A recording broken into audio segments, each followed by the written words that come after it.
kaynta maaga oo maanta la jeexayo iyadoo ay dadweynaha beesha halkan degi ay ku heshiyeen in kaynta sidii loo soo celiyo odayaal loo saaray iyadoo arkayso cagafta oo dariiq calaamada sameynaysa beerihii intooda badnad waa go'een halkii xadku maro dhan odayaashii cuqaashii deegaanadan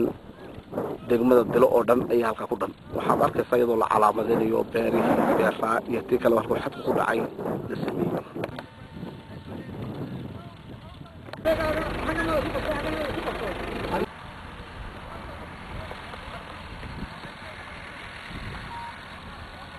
ciidanka booliska ee maanta lagu soo rarayo kaynta inay ilaaliyaan halkana saldhig ka dhiganaya si ay dib dambe kaynta dib loogu soo noqon halka madaxa cagaftu martay xadka ya calaamada halka ay noqonayso halka maanta lagu dhayahay oo la isku afkartay beeshuna ay ku dhantay iyo maamulka dawladda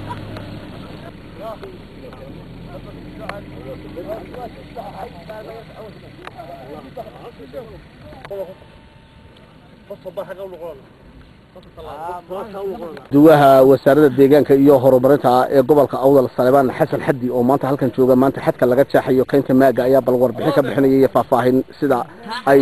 arrinkan u fulinayaan haddii aan warbixin ka bixiyo horta waxaan aad ugu mahadnaqayaa odayada iyo waxgaradka degmada Dila oo runtii mahad mudan sida ay isku abaabuleen iyadoo horkacayo maayarka intooda garteen dawlad ahaan ama wasaarad ahaan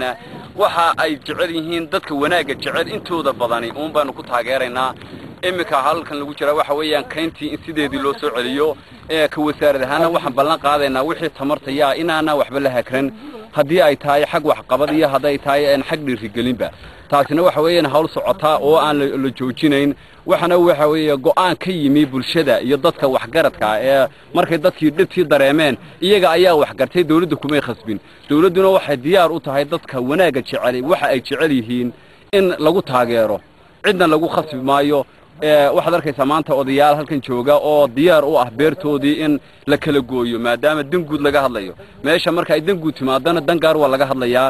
maanta nasiib wanaag waxaan jeclaa oo xalay ka wada hadalnay wasiirka iyo wasiir ku-xigeenkaba laakiin hawlo qaran awgaam isku duwahan anigu maanta gobolkii wakiil ugu ahay waxaan ballan qaadaynaa in wax alla wixii aan ku taageeri karno bulshada isqaanta iyo caaqilada inaan anaguna heel iyo hooba la garab taagno hadii Ilaahay raahdo maanta waxa isaguna kaalin lixaad la ka qaatay oo aad ugu mahadnaqaynaa taliyaha qaybta Sheekh Cabdilaahi oo runtii isku xilqaamay kharash ku baxaya maanta aanad maleyn kareenin laakiin ay tahay mid degmo ahaan iyo gobol ahaan maanta la isku xilqaamay odayaduna ay u hagar baxeen in muddo bil ku dhowna ay arintan ku guda jireen sida ay uga midhadhan lahaayeen ilaahay ma hadii ciidanka booliskuna way u hagar baxeen iyagoo maanta u gaajooday dibta iyo xalinta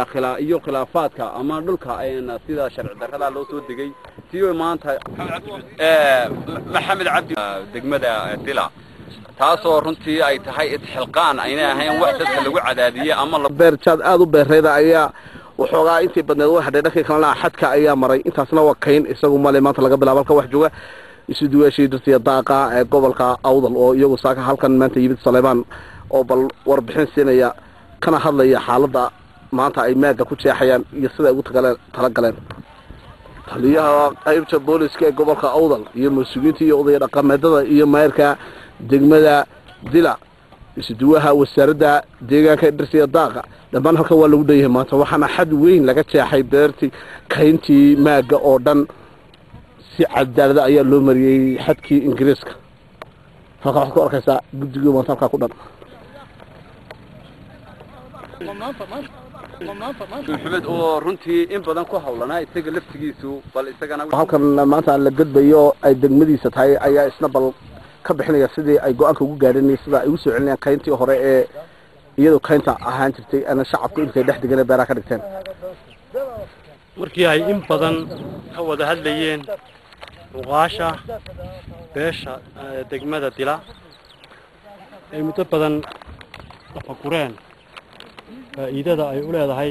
in la soo celiyo seerihii kaynta jufaad ee degmada Dila waxa ay go'aan ka soo saareen iyagoo u dhan in ay ku soo celiyaan seerihii kaynta jufaad inay dib u soo celiyaan dib u soo nooleeyaan kadib waxa nasiib wanaaga in ay maanta bilaabantay in la soohdin loo sameeyo taas oo lagu kala goynayo beeraha iyo kaynta waxa kale oo inta raacda in ay faa'iido u leedahay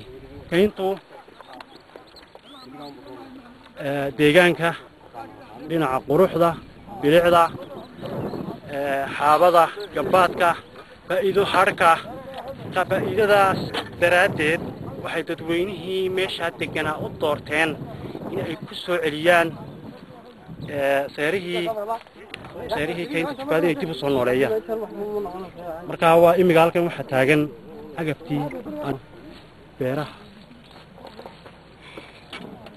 waxa la jarayaa dhul qodaal ah marka hore ay dadku si sharci darro ah ay u qoteen taasoo maantana iyagu uun iskood u tamceen in ay iska gooyaan oo iyagu dareenkooda ay ka timitay soo dhaweynaya uqaasha mid kamid ah uqaasha عاقل موسى أحمد أو كبحنايا فاهين بل سدا أي هوشة رقبتين كلها هوشاني إن بدن بانك صور شيريني يا قوانك سوي جديد تدوينون وكرعي دولة الأساس أنا أقول إن كان تجفات هيد خيدو على الجفاء ليرا دولة هراء واحد كلك أنت نمك مار ثاني تعرف سوي على دولة دي هراء دولة باباري يلا ما تكسر الله لقى جوي أياوي عد ولبا يدك طمعا كلك أنت أنا قلنا تدوينها دي تدك بابحسن أيام هو تقول ويا تقولون وركب هذا حيني وأنا أمر كأنك كلولين markay ka bixi waayeen ay amarkii dhig buu raacin waayeen ay dhadhamiyeen ayaanu de go'aan ka qaadanay inaanu ka saarno hadaan uqaashanahay in dheer garadka beesha yaana saraakiisha beesha aan wargelinay yaana aqoonyahanada beesha baarlamaanka beesha ilaa kuwa guurtida ilaa maayarka dila iyo maamulkiisa intaas oo dhan waa wadajir baan uga kulanay beesha oo dhan in dheer garadkeedu duqaydeedu wixii oo dhan marka waxaan isla gaadhnay maadaama naxfigeedu yahay sidii iyadoo kayn noogu ku roon oo biyaha balayada laga cabo xooluhu iska daaqaan asayna wax kale waxba ku tarin ayaanu oo si walba markaan u eegnay xagga harka geedka oo laftiisu military yahay geedka la gooyama wuxuu yahay nin military la gooyay sida aawadeed aanu ogaanay naxfiga ay leedahay deegniga hore uga aanu saa hore ogeyn ay dawladuna way nala raacday way saxeexday إلى هير قبل هير قرنبا ونوجسين فرصاف قبلها إلى وسط داخلية إلى ده ما حصل حكومتها والولوج هاي سيدا أولي وحنا نحب جيد نص عشان مقارنة سيدا أولي ده ما تبيش لما تنتهي هالكلام عم بحكي شغالين اللي مع الموضوع هوري حتى نبغاشنا ما أنت واحد نوع كل يوم يحكي السومي أنت ما وياه كان كحوليني أنا إسلا قاعد عندكني أنا إسلا ولا قارني ayaan maanta waxaan suurooday kulli inaanu jeexno oo calaam adarkaysa imika xoolihii oo daaqii beerihii baxay xasiidii iyo galeedii iyo haruurkii lagu sidaayay markii xadku maray sharci darran lagu tilmaamay beeraha dadka keenta dhexdeeda beerteen halka waxaad arkaysaa xoolihii oo maanta daaqayo oo lagu sidaayay geeli iyo loodii iyo xoolihii oo dhanba oo dhex daaqaya beerihii halkaasi waa beer galey ka baareed dadkii beerta lahaa iyo dadka kale ay ku sii deysteen lama kala lahaa maanta laga bilaabo reeraasna waa reeraha hadhow ka guurayay la siiyay ogeysiiska inay ka guuraan wadalkaysa inay xooluhu ku soo sidaayeen raalli way ka insin la sidii ay bulshada deegaanka beeshan ay go'aansatay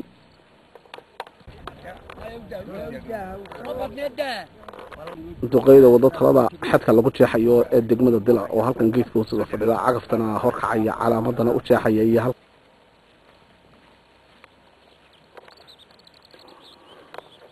maanta laga bilaabana xilkaasi wuxuu ku wareegi doonaa wasaaradda deegaanka oo iyadu maamulka la wareegi doonta imikana loo mitri